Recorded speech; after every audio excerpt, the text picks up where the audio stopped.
Deathward can attack up to 37 times during its 8-second duration, but only if you place it in this left area relative to the target it attacks first. If you place it anywhere else, it'll only get 36 attacks off. Here's why.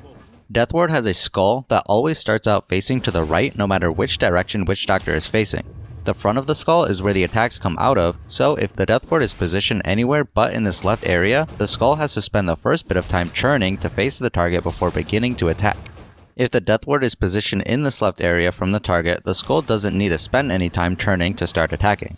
The difference between placing the Deathward here or here is one attack at the start of the Deathward's duration, which doesn't seem like a big deal, right? Well, especially now that Deathward got buffed in 7.34, why not use it as efficiently as possible if given the opportunity? That extra hit of 160 pure damage could make the difference, especially if you have an Aghanim Scepter, which we'll talk more about later.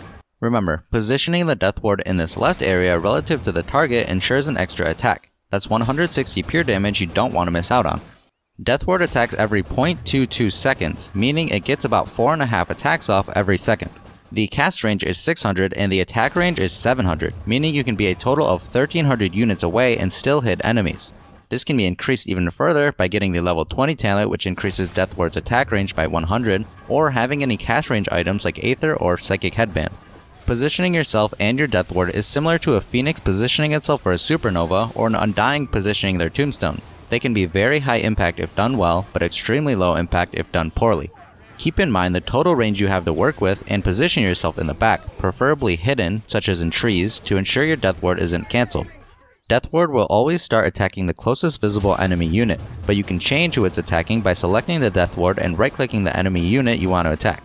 You can also use the Unified Orders with Control setting, which allows you to hold down Control, make an action, and that action will be applied to all units you control. So you can hold down Control, right-click on an enemy, and it'll make Deathward start attacking that unit without cancelling it.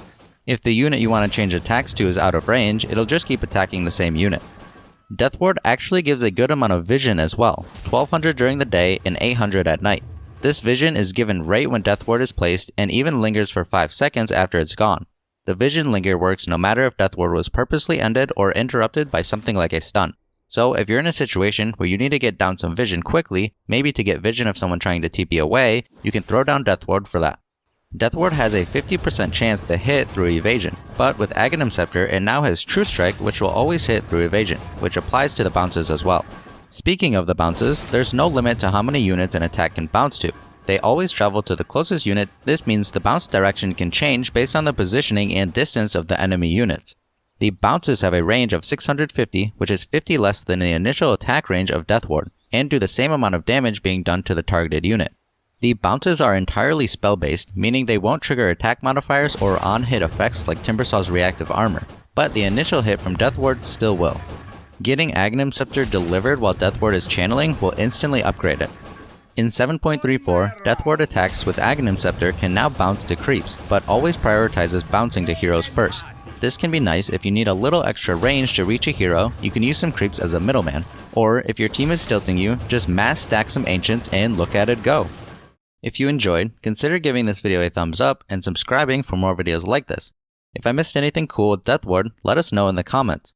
There's lots of small things in Dota, so I'm sure to miss interesting things here and there. Thank you so much for watching, and as always, I hope you learned something new with me.